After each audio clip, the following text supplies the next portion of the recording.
Welcome back, podcasters, to another lovely episode of the Marathoners of Light. I'm here with my friends Lofty, Tim, Roz, Gabe, and of course your host, the one your favorite, Brandon. So, there you go. That was guys. totally authentic. Thank you. I know everything 100%. That's how I'm all the time. That energy level, everything. That obnoxious. We start off with a challenge failed. That was awesome. Cool. that fit the theme. That just off to a good I just started over. I didn't fail. Oh, okay. He started over. Okay. No. So we have we're doing something a little different setup and everything. We do have Lofty currently playing some FF7, one of those words, because I haven't played them yet. Afterbirth. I love how we're like both in sync there. Yeah, that's fitting for this because it's Rebirth, but it's the post-game content, so it's at least post-birth. So it's like the stuff that flops out after the story. The placenta. Yeah, I don't know if you've ever watched a cat give birth. This is what it eats afterwards. Oh my gosh. Anyways, that's disgusting. It's nature, guys. It's nature. It's fine. All right, so this is pretty undoubtedly like the hardest bout of any of the Chadley simulators. And so it's a two-person fight between Zach and Cloud, and you have to go through 10 rounds. You have to do all 6 summons. The only summon that it misses is Gilgamesh. I kind of wish they would have thrown it in here. It also throws in some of the pirate treasure guardians, and Ironclad and Mind Flayer. And so it's got like a really big list of hard hitters, and you have to clear through all 10 of them. Huh. All right, so when you inevitably lose, we all get to point and laugh, right? That's why we're here. Yeah, exactly. Perfect. All right, everyone. I'm definitely not like super good at this, and so there is a good chance I'll lose. Every battle is not easy. And especially Huiacoatl is like a tough fight for me, and really they're in any battle I could lose. All right, well, say that word 5 times fast. Huiacoatl. It's not Huiacoatl. I didn't even know that's how you officially pronounce it. I think it's like Quetzalcoatl, the feathered serpent from the Mayan mythology tradition. And so I tried to pronounce it like that. I just say Quetzalcoatl. Or Quetzalcoatl. Oh, well, that's wrong. It's okay to be wrong, Gabe. The TL, you're supposed to like a weird like sound. Well, not like weird, but like it's Sith is wrong too, so. But Square's cool with that, so. And everybody knows it's Aerith, right? No, it's not. Who? I'm just kidding. Did you know that the original FF7 actually has Aerith in the code? Like in a speedrun, if you do a certain skip, it's like a skip to get to Wall Market at the beginning. Aerith is in your party, and then her name is Aerith and not Eris. So it's pretty interesting that the game actually had both pronunciations in the code. That is weird. I still like Eris better. I think Eris sounds better to me. I like Eris better too, yeah. But nah, whatever, dude. What about Titus or Titus? Ugh, I hate Titus. I think it's so dumb. It makes sense phonetically in whatever language they're speaking, but I always thought it was Titus. I like Titus better. Actually, wow. Anyways, Tedith? Is that what you said? Tedith. Titus? I'm a Tita Lockhart person. Yeah, you would. It's where Titus just has big boobs. Oh my gosh. He just has blitz balls under his like under his shirt.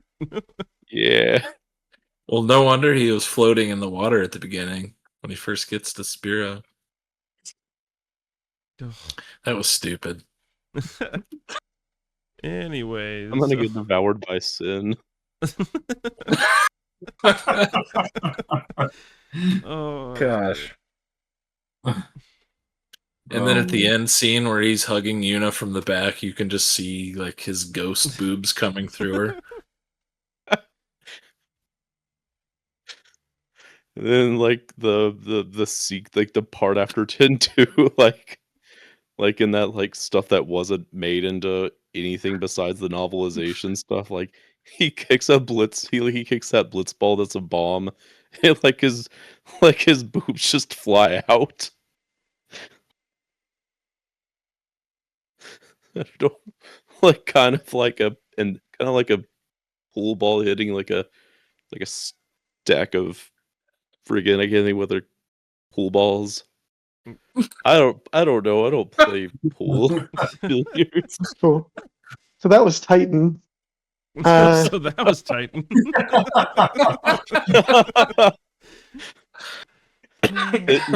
If you guys want to talk about the game, but you could talk about the game. I'm just throwing that out there.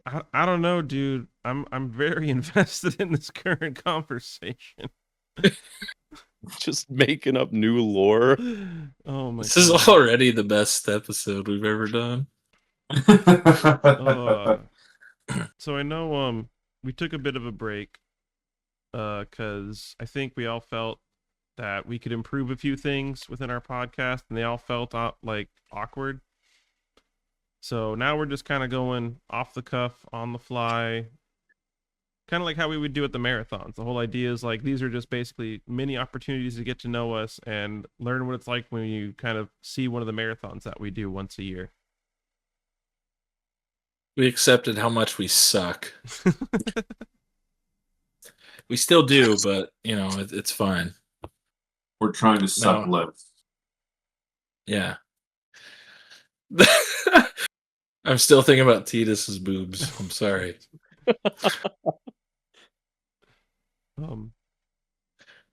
Anyway, so we're actually starting a gaming book club thing too. Yeah.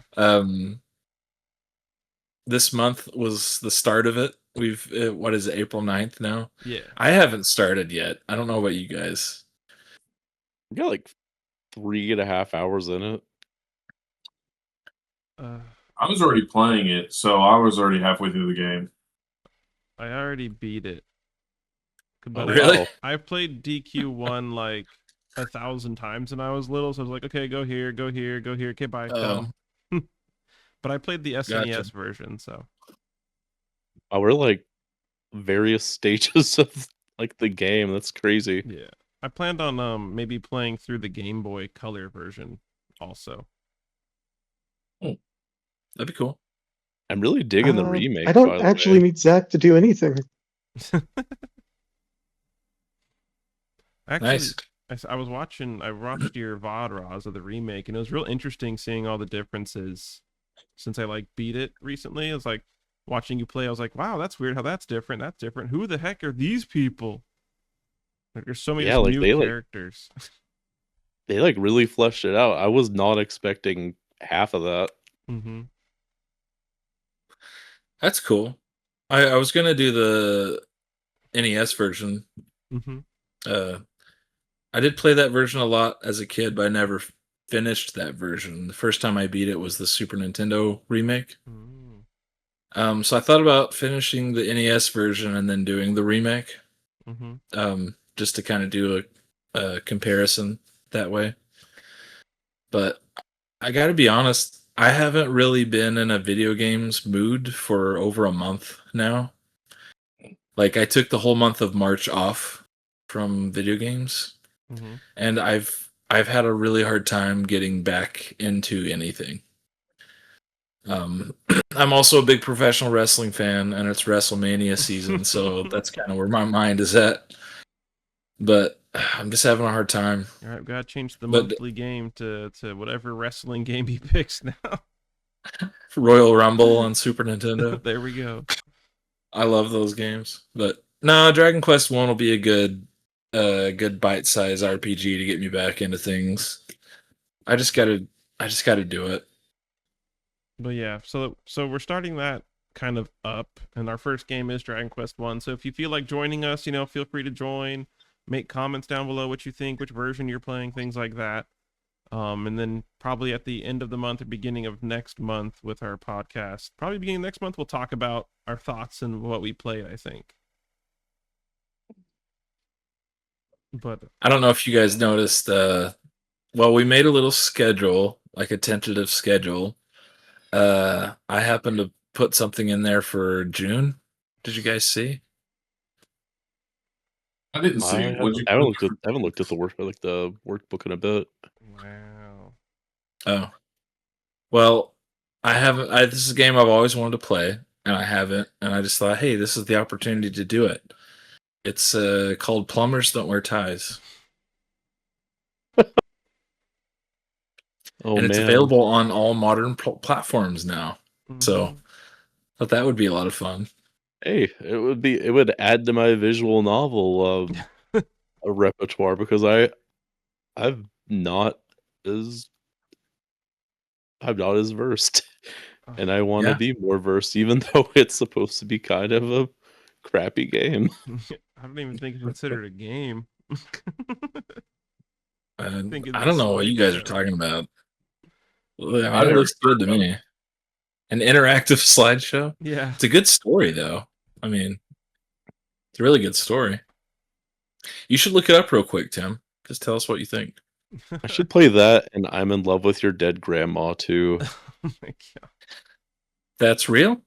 Yeah, it's another one of those, like, I wouldn't say it's like a slideshow, but like I've seen, like, it's on, I think it's on PlayStation Network, but it's like just supposed to be just kind of like a silly game. Okay. What the heck?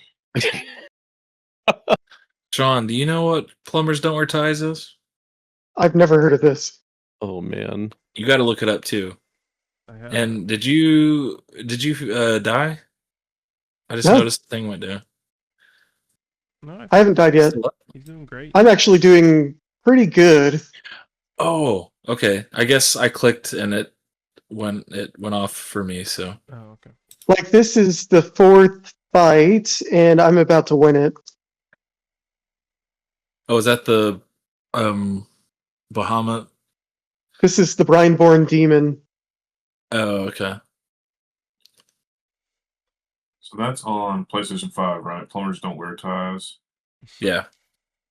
It's probably The like on definitive GOG and edition. Steam too. Okay, the definitive edition. I'll tell you what, we would be Yeah, the dude. only gaming club, book club thing to put that on our repertoire if we did it.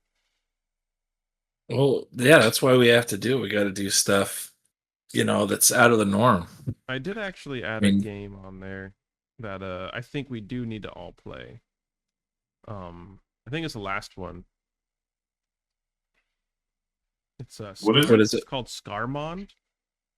It plays a lot like FF5, but in like NES style graphics, and it's like this independent developer that made it. And like you go through and you pick your whole team and party and stuff, and you start diving into like a dungeon. I've never beaten it yet, and it seemed like a real cool game. Huh. It even the battle UI looks a lot like FF1, 2, and 3. Yeah. Right? Yep. Okay. Yeah, it looked cool. But That then reminds me, I have a whole list of games on the side there, just thoughts. So if you guys want to submit things, go ahead. And if anyone has any games they want to submit either, put it in the comments. Help us out. We're just I did Parasite Eve was my game that I picked. yeah. Is that in October or a different month? We can change it to October, but I think it was next month. Yeah, it's next month. Okay. But if you guys want to change it to October, that's fine. Doesn't matter to me. That's a game that I know I'll love, and I've just never gotten around to it. Mm-hmm. So Lofty, you want to tell us about this fight, and then I have an image that I need Ross to react to. No. Yeah. I'm in a scary part of it for sure. So right now, he got So this is Kujata. He's one of the 6 summons that are in this round.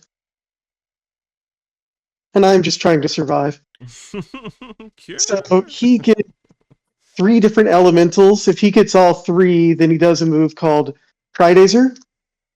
And so we don't want him to get all 3, but we want him to get at least 1 so that we can put him in pressure. So right now he's weak to wind and he's weak to fire. If he's weak And to so we do around 15,000 damage, it'll put him into pressure. And so I'm going to get that with Cloud here pretty quick, using 3 Auroras. And then I'm going to get Zach set up to just stop him so that we can get him into stagger. if you get him weak to Earth, then you could start playing September. Earth, Wind, and Fire. I got the joke. I was glad at least somebody got it. I did too. Sorry, I got a message at the same time. Okay, well, while that's going on, Ross, I need you to tell me something. What do you think that this Final Fantasy monster would sound like? Oh no, we're Okay. doing this. Where is it? In the chat. Oh, in the chat. Oh, let me see I here. gotta go look at it on my phone. Hope I don't accidentally open the lobby on the. I'm like trying to think of something, but I'm just kind of like. I don't know. think your mic like muted you or something. Do it again. Just, I don't know. Oh man, that's But I great. mean, like, I guess like a visual description, it looks like he's gonna poop in his hand and like throw it at you. Oh my gosh. I mean, you're not wrong. imagine like what zombie crap smells like.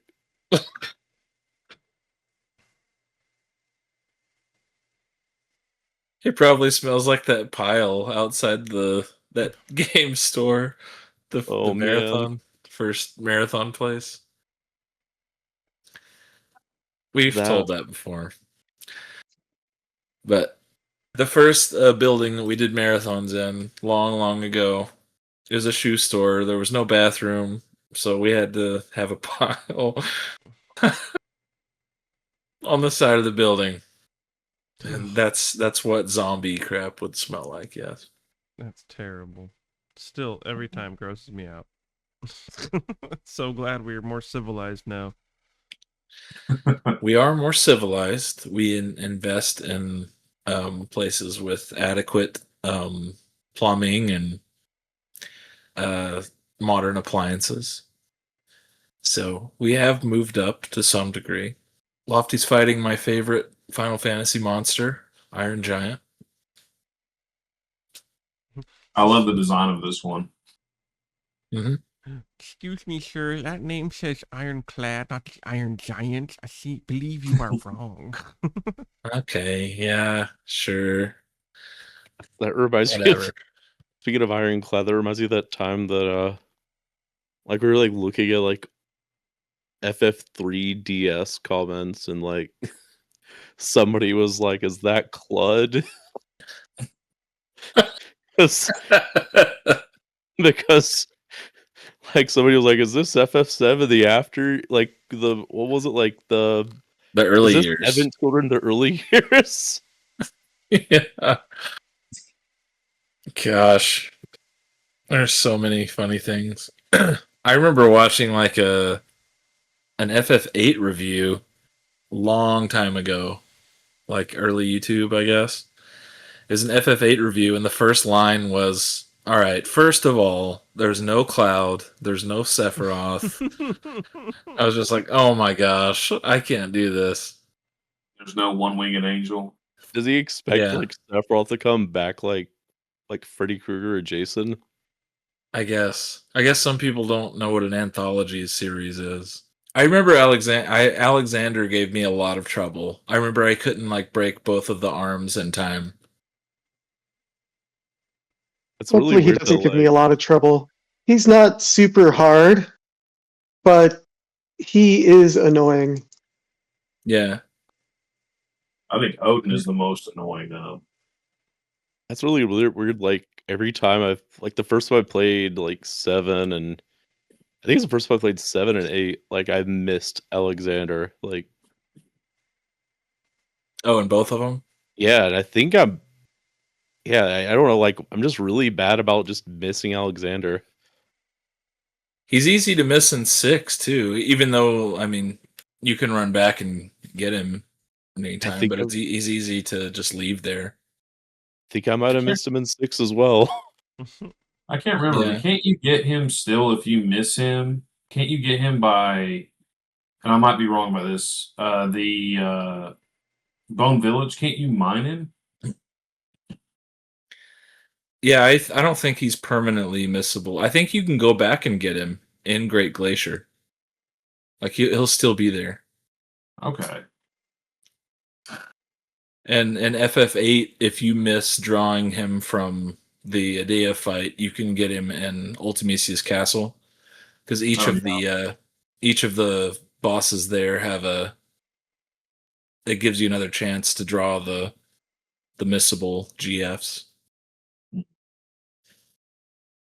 Ooh, I really messed up. Yeah, I just remember Alexander being really hard to recover if you mess up the pattern.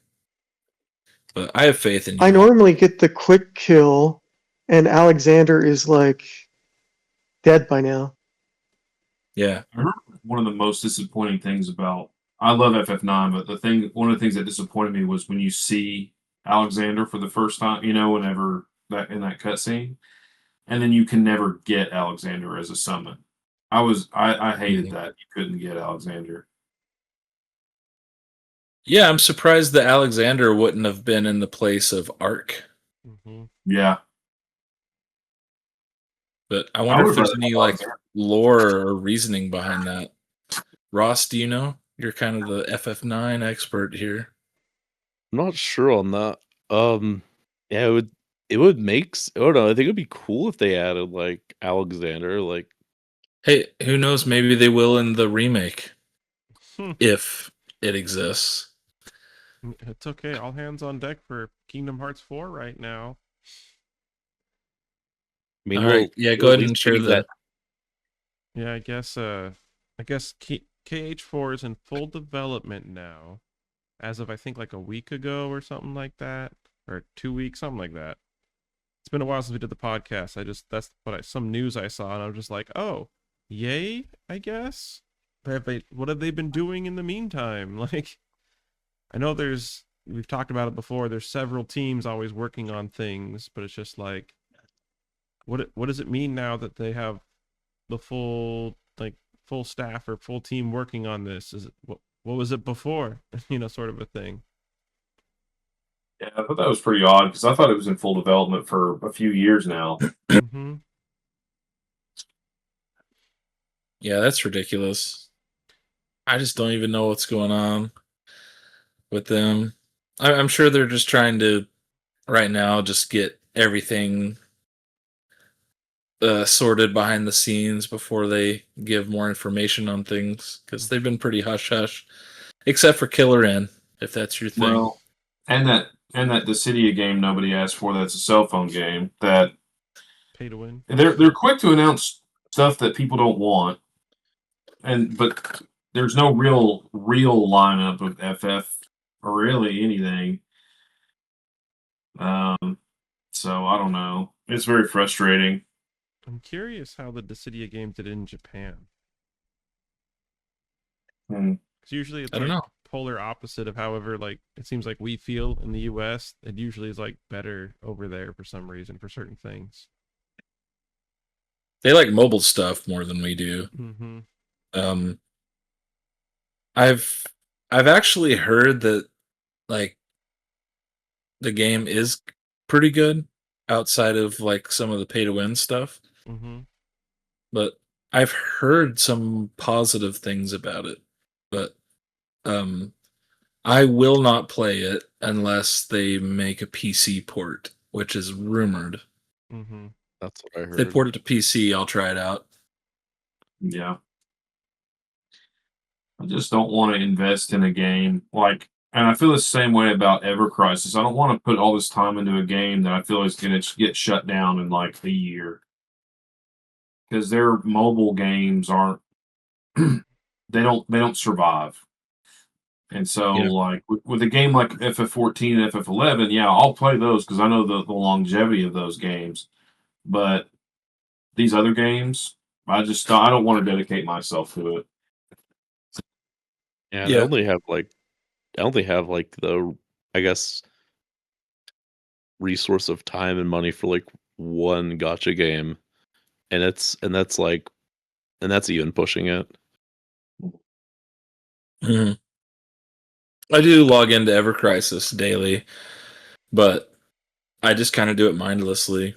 I've done mostly everything in it. Like I have all the Steam achievements and stuff for it, and that requires quite a bit of grinding. I like it, but like I've actually come up with this analogy before.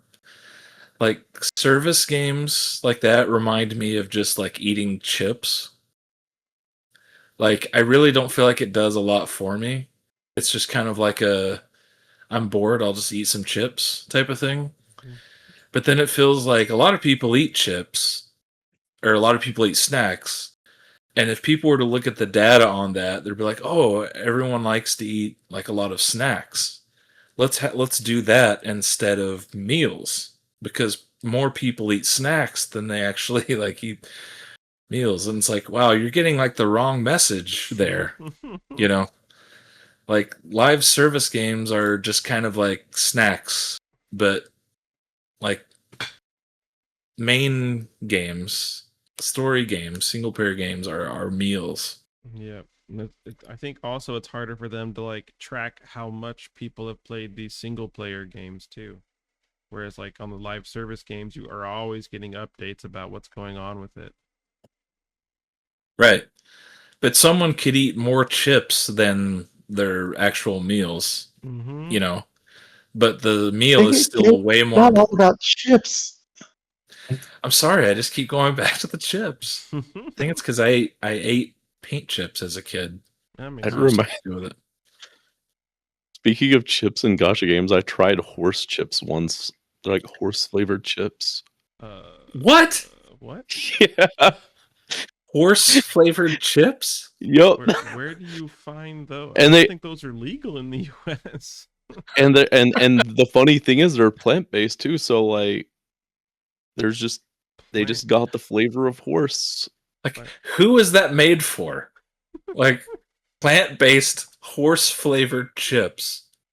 It's Maybe- like this forbidden foods company. Like they like to make like stuff that's like it's like I think it's called the illegal chips. Okay. And they have That's like a funny. fugu flavor, kasu marzu, which is like the cheese with maggots in it. That's like Oh. it's a delicacy apparently. But I was like, but the horse chips were plant based, and I was like, and I really find the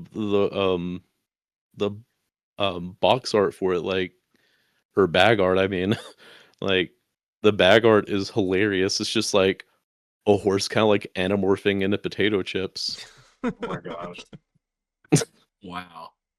They didn't taste great. I They don't just doubt tasted it. very like they just kind of tasted like I'm so savoriness. shocked. I'm so shocked by that statement. I'd probably eat them again. I should bring them to the marathon. Yeah, Oh my illegal God. chips horse meat. You should. Oh my gosh. I can't even believe that's a real product. Horse-flavored chips. Gosh. I mean, if that exists, there's got to be something even No, crazier. yeah, for sure. I wonder if there are human-flavored chips. All right, we're moving on. That's my thing. What? So the normal segment we always kind of like to go over is what's everyone playing. I can start off saying that I played through, like earlier I said, I played through and beat Dragon Quest 1 for SNES. And I actually also played and beat Luigi's Mansion on the I played it for this on the Switch, but I've never played.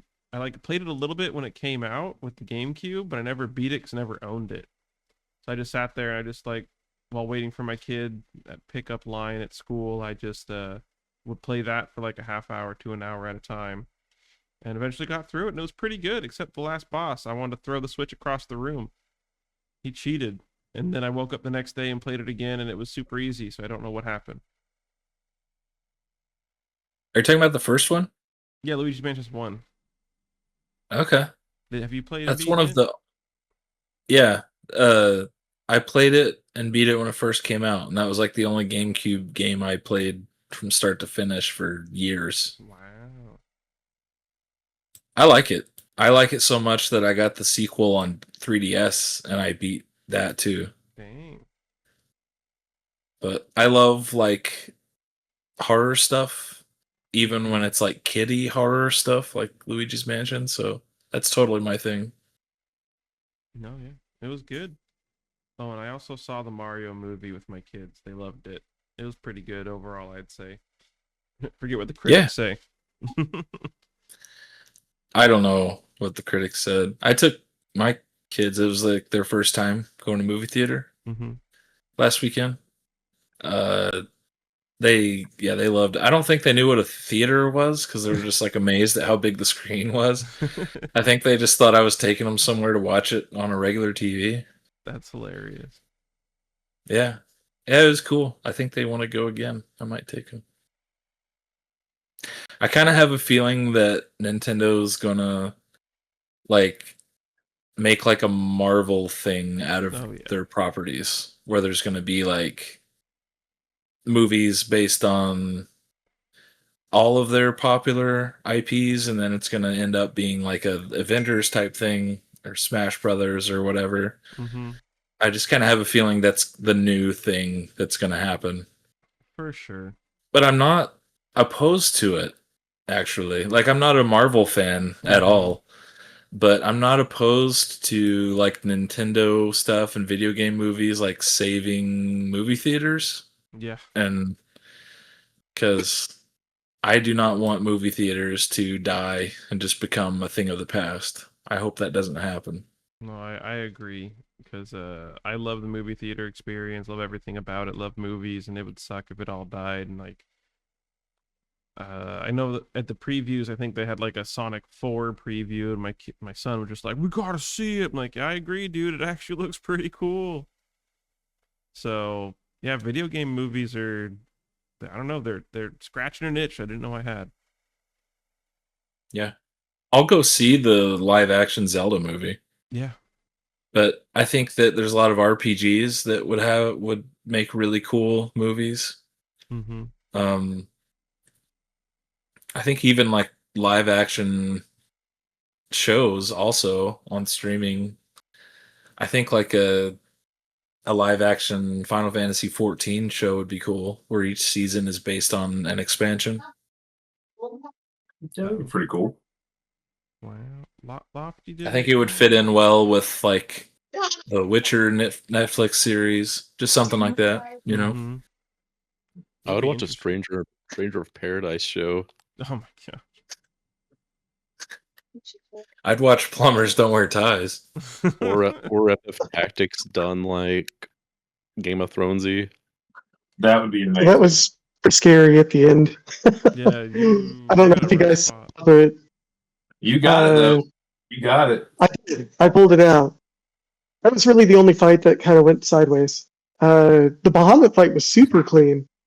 I kind of wish I could think and play at the same time and talk. I just can't do that. And so I feel like we didn't really get much of, I don't know, a good description.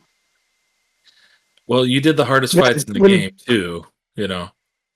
Yeah. When Zach went down there at the end, that was pretty scary because I did everything glass cannon. I'll show you with Cloud.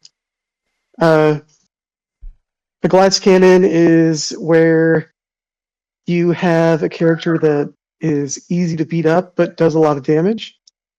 And so I gave him stuff like the Genji earrings, which decreases his defense but ups his attack, and just a bunch of other stuff like that.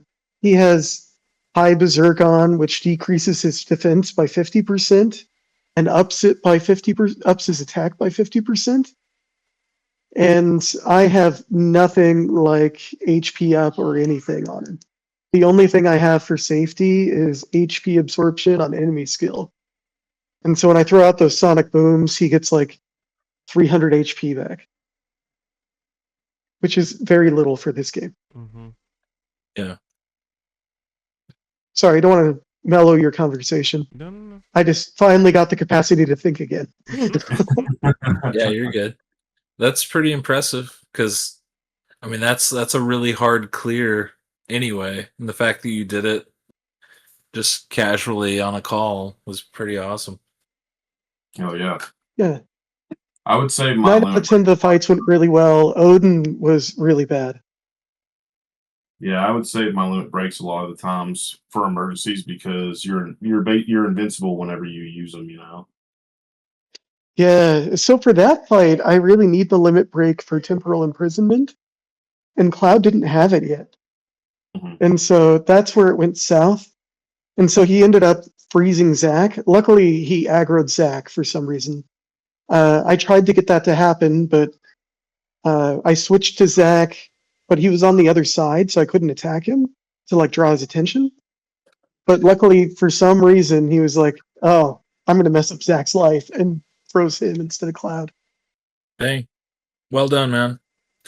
Yeah. Thanks. Well, speaking of, we still don't know really anything more about FF7 R3. I mean, we've taken like a couple months off from this, and we don't know anything more, do we? No, You really don't. They've had more Other interviews, than- but they haven't the message has been we're going to announce something soon, but that's been the message since the middle of last year.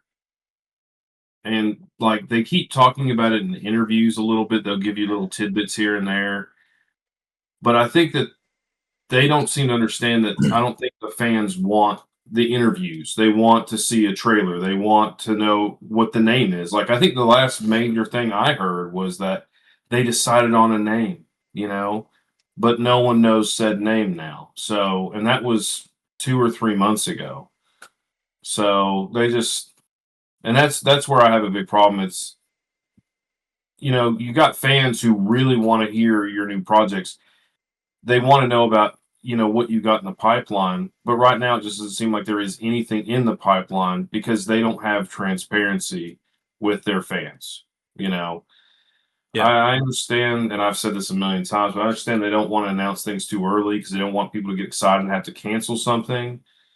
But I'd rather have people really excited about something that may not come to fruition and just say, hey, this is a concept, we're in development, we're going to keep you updated, versus having literally nothing out there. Like, it's obvious it's in full development, and they keep talking about it being in full development. They still have panels with the voice actors, but yeah, no gameplay footage, no, like, even title, screen release, anything. And I understand, like, trying to withhold announcements until you're like kind of ready to start marketing it hardcore. But if you look at the best selling Final Fantasy game in a long time, it was Final Fantasy 15. And the director for that, Hajime Tabata, was he would do like monthly or at least quarterly like live letter things where he would go over like updates and like new details on the game and everything. So he just like he would like keep that game relevant for years, for like 3 years while they were making it, where he would just keep, feeding the fans information, and people were excited about it forever, and people didn't forget about Final Fantasy at that time. So I really liked that approach. I remember at the time, being being younger and feeling like, oh, I wish they just put the game out already. They announced it too early or whatever. But now in retrospect, I like that better, where it's like we know what they're making and we're kind of getting like details every couple months, you know? Yeah. As a kid, this wasn't really a problem because they came out with games every year, if not multiple a year. Yeah. And so this is like a new development. I feel like it started in 13, where it took so long for 13 to come out. And then 15 was another age, and 16 was really long. And so Yeah. you have almost 1 through 11 in the same time frame as I think just 2 of those games. I don't think you can fit all 3. Yeah. Yeah, things slowed down quite a bit. But another thing with that is the HD gaming kind of happened right around that time. So games just started naturally taking a lot longer anyway. But Was 13 HD? yeah, 720p, is that HD? Yeah. but Square's had a lot of like um problems with their what's the word? Development tools. What am I looking? What word am I thinking of? No, you're Talking right. about like game engines and Yeah, game engines and stuff. They've had a lot of issues with that over the years, and they've finally gotten that more figured out in recent years. But well, this is Unreal. Unreal 5 is what they built Final Fantasy yeah, VII Rebirth on. And so I forget the name of the engine. I think it's the Crystal engine that 15 was built on. And everything after that, they were like, this was awful, and they stopped doing proprietary engines. yeah. There was Crystal Tools that they built in house for FF13, and then they tried to use that for Versus 13, but that's what took Versus 13 so long to get moving, is that it was just such a difficult kind of game to develop in that engine, because 13 was a very linear game and Versus 13 was open world. So they kind of had to like start over and build a new engine for 15. So everything just took forever. But I think that they know now that they just really need to release things on a better cadence, because that's another noteworthy or a newsworthy thing that Yoshi P recently came out and talked about, how younger people don't really care much about Final Fantasy and Dragon Quest because it takes forever for the games to come out. So, I mean, like there was 7 years between 15 and 16. So if you're like, a 10-year-old kid and you play FF15 and you love it, the next one didn't come out until you're almost an adult, you know, and it's just harder to care, you know. They just got to keep things relevant. And I used to criticize a lot of franchises that would just kind of like just milk stuff every year, like Madden, Call of Duty, and all that. But look, those games have never like stopped selling like crazy because they stay relevant from when you're a kid to an adult. I'd almost rather Yeah, I them just think like. the lending trust. I'd almost rather them Oh, like what were you go saying? back in graphics, back to like almost the pixelated era if it comes out faster. Even though I love pixel art and stuff the best, I just think that would come off really lazy. Yeah. Or the You know? 2.5 HD, whatever thing they have a patent on. Like just Also, they kind of did that. They have several series that are pixel art. And Yeah, so I'm meaning if it's they not made like we're like lacking for that kind of content. right. I thought Brandon was meaning like if they made FF17 like a look like FF6, yeah, something like I thought that. that's what he was talking about. Yeah. No, just because like, yeah. I mean, I understand they're already doing that with other games. I'm just saying like their mainline stuff. Like we're all waiting for the next FF17 and all that, and we got like nothing, like nothing about it. Doubt it's even in development, sort of a feel. How long are we gonna wait for this next one? 10 years? Well, Yeah. I kind of feel like they need to chill out with feeling that they have to do hyper realistic games. You can downgrade your graphics and still have a beautiful game and tell a great story, have great characters, get the game out sooner. I feel like whenever they put so much like in FF16, they hyper focused on the graphics and the way everything looked. I feel like that's probably what took most of the time for that game because the battle system, the RPG elements in that game were not extremely complex. The complexities in that game just weren't there from, at least in my opinion, of the RPG elements. It's not like seven, like what we're looking at with Rebirth, where there's so many different ways to play this game. 16 didn't have that. I feel like they really focused on the hyper realistic graphics and the voice acting and all of that. I mean, I'm cool with keeping the graphics, looking really good and new. I just think they got to get away from the content that is just a waste of time, like fetch questing and stuff like that. Just cut all of that out and just lean out the experience. It doesn't have to be over 100 hours. Yeah, make it meaningful and not just content for the sake of content. Shoot, there's a bunch of like RPGs that have come out over the few years where it's like, I don't think it has the best graphics, and it probably doesn't have like, the best systems or anything, but the story's so good you want to play through it.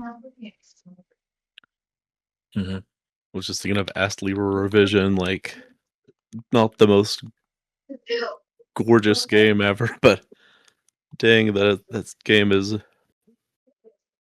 a masterpiece. And I know that Gabe hates that word because it's bandied about, but that game, there's something What game? special about it. Ast Libra.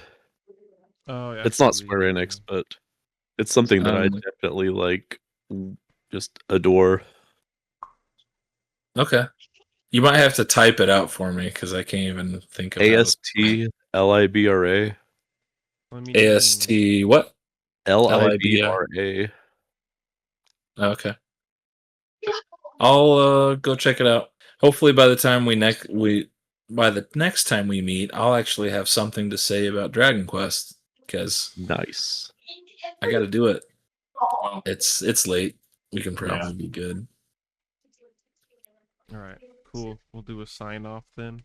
Take care, guys.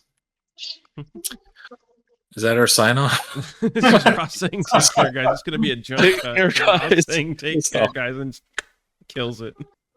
Gosh. Oh wait. Hold on. We can't go yet. What? Tim. We went to a Distant Worlds concert last week. Yeah, we did, and it was wonderful. I enjoyed all of it.